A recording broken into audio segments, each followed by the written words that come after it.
আচ্ছা, তো তুমি আসছো হচ্ছে তেজগাঁ এলাকা থেকে। জি। তো চলো তাহলে আজকে আমরা ব্লগটা শুরু করি। ভাইয়ের অটোতে করে আমরা যাচ্ছি 18 নম্বর সেক্টরে। চলো যাত্রা শুরু করি। তো আমরা 18 নম্বর দিকে যাত্রা শুরু করলাম আমাদের অটোতে করে। কারণ এখানে কিন্তু বাস বা অন্য কোনো কিছু পাওয়ার সম্ভাবনা একেবারেই নেই। এই যায়, হ্যাঁ নামো, আমরা একটু দেখি। বাহ, আরেকবার দেখি, আরেকবারও।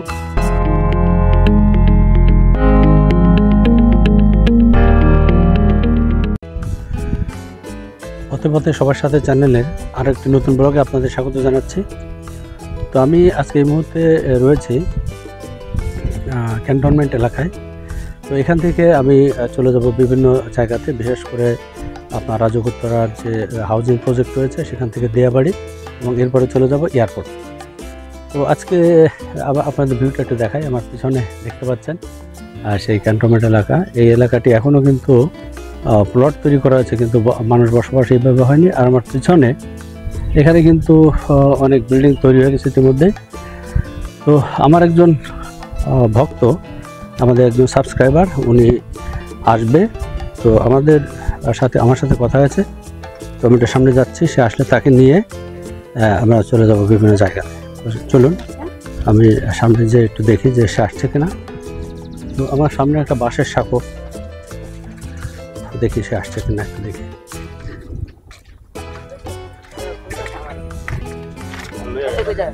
তো যে চলে আসছে অনেক। আচ্ছা, তো এই যে অনেক চলে আসছে। অনেক, তুমি ওকে ফোন দিয়েছিলে? ফোন দিয়েছিলাম, হ্যাঁ। আর আসতে এরকম ভালো লাগছে।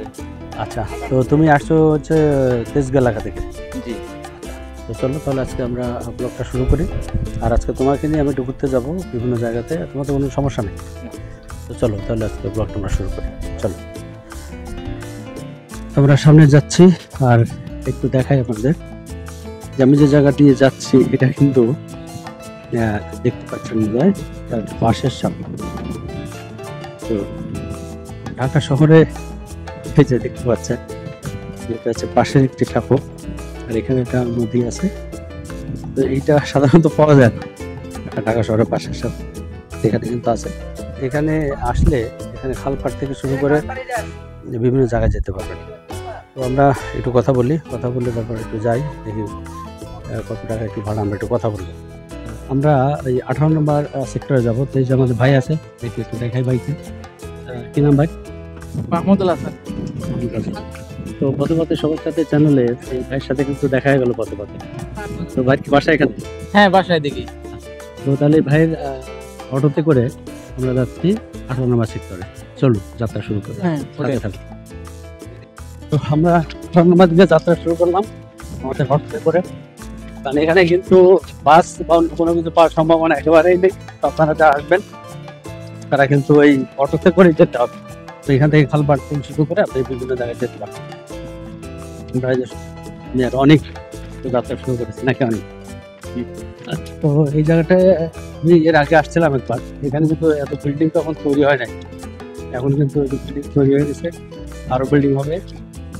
আর আজ থেকে হয়তো 50 বছর পরে এলাকাটি আসছে না যাবে, তারা ভিডিও দেখবেন তারা কিন্তু আর মিলাতে পারবেন।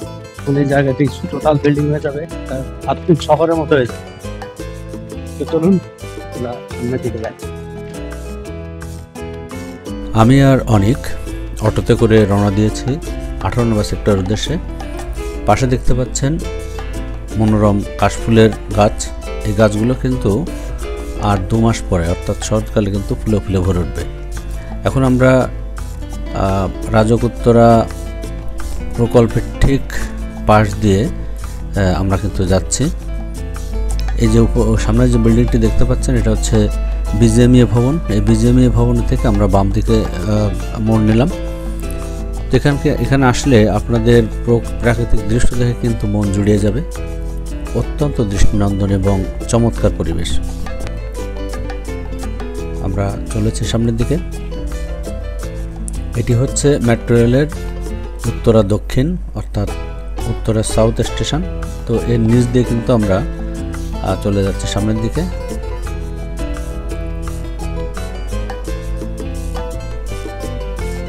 এখান থেকে আমরা ঠিক সোজা চলে যাচ্ছি।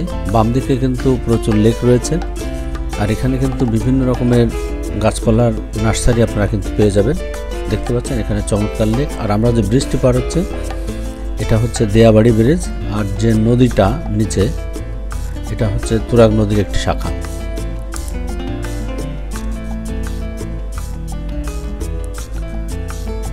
ঠিক বাম পাশে দেখতে পাচ্ছেন সেই 18 নম্বর সেক্টরের ঢাকার ভিতর আরেকটি ঢাকার বা শহরের যে জায়গাটি অত্যন্ত চমৎকার।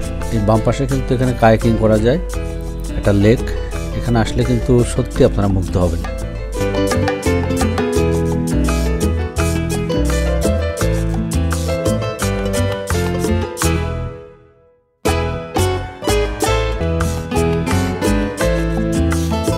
আমরা আরও একটি সামনে এগিয়ে যাচ্ছি, আর কিছুক্ষণের মধ্যে কিন্তু আমরা চলে আসবো সেই দেয়াবাড়ির বিখ্যাত যে ব্রিজটি, সেই ব্রিজের কাছে। এখান থেকে কিন্তু চমৎকার ভিউ আপনারা দেখতে পাচ্ছেন 18 নম্বর সেক্টরের সেই বিল্ডিংগুলো।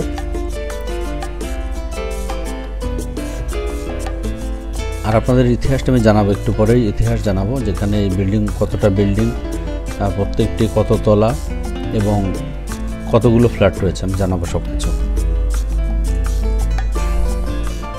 আমরা ঠিক বামে চলে যাব, সামনে চলে গেল উত্তরা সেন্ট্রাল মেট্রো রেল, আমরা ঠিক বামের দিকে যাচ্ছি।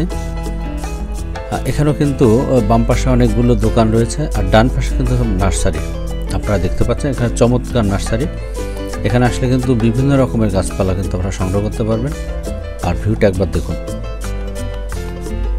সত্যি এখানে আসলে মন জুড়িয়ে যায়, বারবার ছুটে আসতে ইচ্ছা করে এই জায়গাটাতে।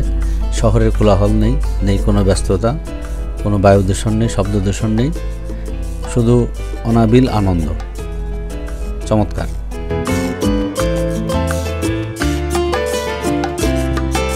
তো আমরা সেই 18 নম্বর সেক্টরের যে বিল্ডিং আমরা চলে আসছি প্রায়। আর এই জায়গাটি আপনারা বহু ভিডিওতে দেখেছেন।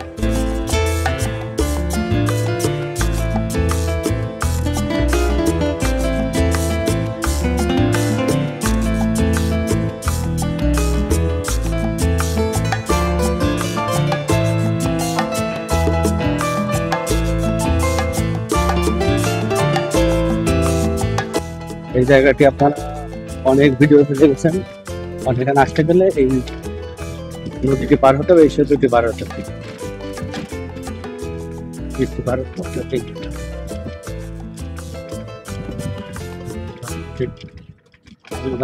যে বিল্ডিং চলে আসছে, আমরা এই যে তার থেকে বামে চলে আসছে এই বিল্ডিংগুলো ঠিক আমাদের চমৎকার পরিবেশ। আমরা ঠিক ব্রিজের সামনে দিয়ে বাম পাশে ঢুকলাম সেই 18 নম্বর সেক্টরের বিল্ডিংগুলোর ভিতরে। তো আমরা ঠিক কিন্তু পাশ দিয়ে যাচ্ছি। এখানে রাস্তাঘাটগুলো একবার দেখুন, সবুজের সমারোহ। আমরা এখন একটু পরে কিন্তু ঢুকবো সেই ফ্ল্যাটের ভিতরে। এই যে গেটটি আপনারা দেখতে পাচ্ছেন, এখানে কিন্তু লেখা আছে উত্তরা হাউজিং প্রকল্প। আমরা কিন্তু এখন এই মুহূর্তে 18 নম্বর সেক্টরের ভিতরে ঢুকলাম। আর এখানকার পরিবেশ সত্যি আপনাকে মুগ্ধ করবে, আসলে বুঝতে পারবেন। একেবারে সব ঘরগুলো সাজানো গোছানো, রাস্তাগুলো কোনো ময়লা নেই। আপনি এখানে সবথেকে অবাক হবেন যে এখানকার সব কিছু সুশৃঙ্খলভাবে তৈরি, এবং জ্যাম বলতে কিছুই নেই। অনেক কেমন লাগছে ভ্রমণ? কেমন লাগছে? খেলাধুলার জন্য একটা ফাঁক আছে, পরিকল্পিত ভাবে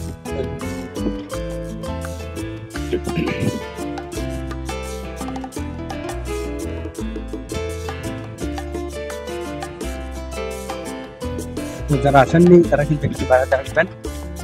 আর আজকে আমাদের যে অটো যে রিক্সা আসলাম, এর নাম্বার আমি ডেসক্রিপশনে দিয়ে দেবো। আপনারা কিন্তু আসলে তাকে ফোন করে আসতে পারবেন, ভালো মানুষ, আপনাদের ঠকার কোনো সম্ভাবনা। এখান থেকে লাইনটা কেটে যাচ্ছে। এটা কিন্তু অনেক বড় একটি প্রকল্প দেখতে পাচ্ছেন, এবং সবকিছু কিন্তু অত্যন্ত সাজানো গোছানো। বিল্ডিংগুলো টোটাল পরিবেশ। আর একটু সামনে গেলে একটি শিশু পার্ক রয়েছে। এখানে যারা আবাসিক এলাকায় আছেন তাদের ছেলে মেয়েদের বা ছোটো বাচ্চাদের বিনোদনের কথা ভেবে এখানে কিন্তু একটি শিশু পার্ক তৈরি করা হয়েছে। আমরা কিন্তু যাচ্ছি সেখানে। এই সামনে যে বাম হাতে দেখুন একবার কত সুন্দর, সব কিছু একেবারে বারবার বলছে সাজানো গোছানো। এই যে আমরা ঠিক শিশু পার্কের কাছে চলে আসছি, একটু পরে আপনাকে নিয়ে যাব সেখানে। চলো।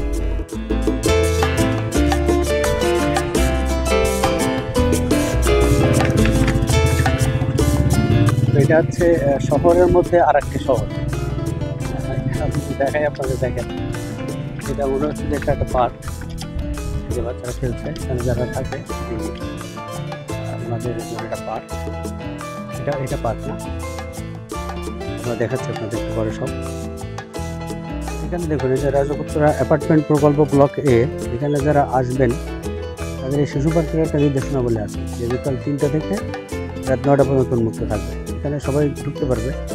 আপনাদের একটু দেখাই।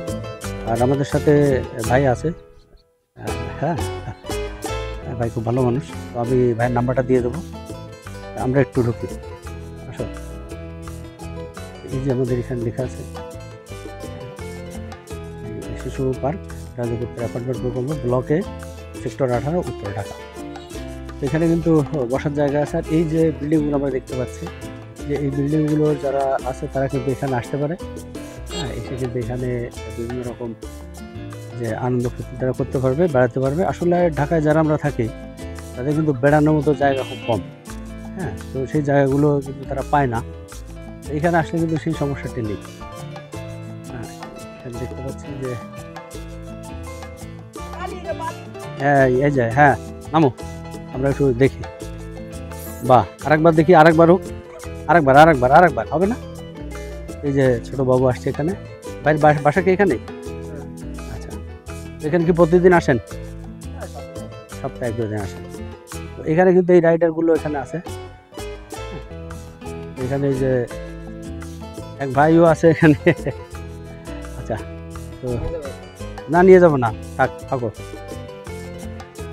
তো এখানে কিন্তু বেশ সব সাজানো গোছানো। তো পার্কে যারা আসবেন 9টা থেকে 3টা থেকে 9টা পর্যন্ত এর ভিতরে আসবেন। আর এখানে বৃষ্টি হলে একটু বসার জায়গাও আছে, একটু দেখাই যে, তাই না? এই জায়গাটাও কিন্তু বেশ ভালো। যে যদি রোদ থাকে বা বৃষ্টি হয় তাহলে আপনারা এখানে এসে বসতে পারবেন। আর চারিদিকের ভিউটা হচ্ছে এরকম, এখান থেকে দেখা যাবে। তো সব মিলিয়ে এই প্রকল্পটি কিন্তু অত্যন্ত সুন্দর এবং সব কিছু খুব সাজানো গোছানো। আমরা এখান থেকে বেরিয়ে চলুন, আরও অনেক দূর যেতে হবে। আমরা বেরিয়ে যাচ্ছি। 18 নম্বর সেক্টরের বিল্ডিংগুলো দেখে আমরা বেরিয়ে যাচ্ছি আর আপনাদের জানিয়ে দিচ্ছি এই প্রকল্পের সংক্ষিপ্ত ইতিহাস। 18 নম্বর সেক্টর ফ্ল্যাট প্রকল্পের ইতিহাস মূলত রাজক বা রাজধানী উন্নয়ন কর্তৃপক্ষ কর্তৃক বাস্তবায়িত উত্তরা অ্যাপার্টমেন্ট প্রকল্পের সাথে সম্পর্কিত।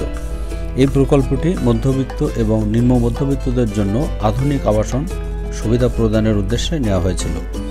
প্রকল্পের আওতায় উত্তরা 18 নম্বর সেক্টরে প্রায় 214 একর জমিতে 15,036টি ফ্ল্যাট নির্মাণের পরিকল্পনা করা হয়েছিল, যা এ, বি এবং সি এই 3টি ব্লকে বিভক্ত। এ ব্লকের কাজ এবং বি ব্লকের কাজ ইতিমধ্যে সম্পন্ন হয়েছে এবং এই ফ্ল্যাটগুলো বরাদ্দ দেওয়া হয়েছে। আর এই মূল উদ্দেশ্য হচ্ছে জনসাধারণের জন্য আধুনিক সুযোগ সুবিধা সম্বলিত ফ্ল্যাটগুলো সরবরাহ করা। এই প্রকল্পের কিছু গুরুত্বপূর্ণ তথ্য আপনাদের জানিয়ে রাখি। উদ্দেশ্য মধ্যবিত্ত এবং নিম্ন মধ্যবিত্তদের জন্য আধুনিক সুযোগ সুবিধা সম্বলিত ফ্ল্যাট সরবরাহ করা। জমির পরিমাণ 214.44 একর। ফ্ল্যাটের সংখ্যা 15,036টি। এ, বি এবং সি ব্লকে এই ফ্ল্যাটগুলো আছে। ভবনের সংখ্যা 179টি, প্রত্যেকটি বেসমেন্ট সহ 16 তলা বিশিষ্ট। বাজেট 9,030 কোটি 72 লাখ টাকা প্রাকলিত। বর্তমান অবস্থা, এ ব্লক এবং বি ব্লকের কাজ সম্পন্ন হয়েছে এবং অধিকাংশ ফ্ল্যাট বরাদ্দ দেওয়া হয়েছে এবং সি ব্লকের কাজ চলমান। ফ্ল্যাট বরাদ্দের প্রক্রিয়া, রাজক একটি নির্দিষ্ট প্রক্রিয়ার মাধ্যমে এই ফ্ল্যাটগুলো জনগণের মাঝে বরাদ্দ দিয়ে থাকে, যেখানে যে কেউ এখানে অনলাইনের মাধ্যমে রাজউক বরাবর আবেদন করতে পারবে। আপনারা যদি অনলাইনে যান তাহলে সার্চ দিলে কিন্তু আপনারা এই ওয়েবসাইটটি পেয়ে যাবেন। তবে আমি জানিয়ে রাখি যে এই প্রকল্পের অধিকাংশ ফ্ল্যাট কিন্তু বরাদ্দ দেওয়া হয়েছে এবং আবেদন করলেই যে পেয়ে যাবেন এমনটি নয়। এখানে লটারির মাধ্যমে কিন্তু এই প্রক্রিয়াটি সম্পন্ন করা হয়ে থাকে। আর এখানে 16টি ক্যাটাগরিতে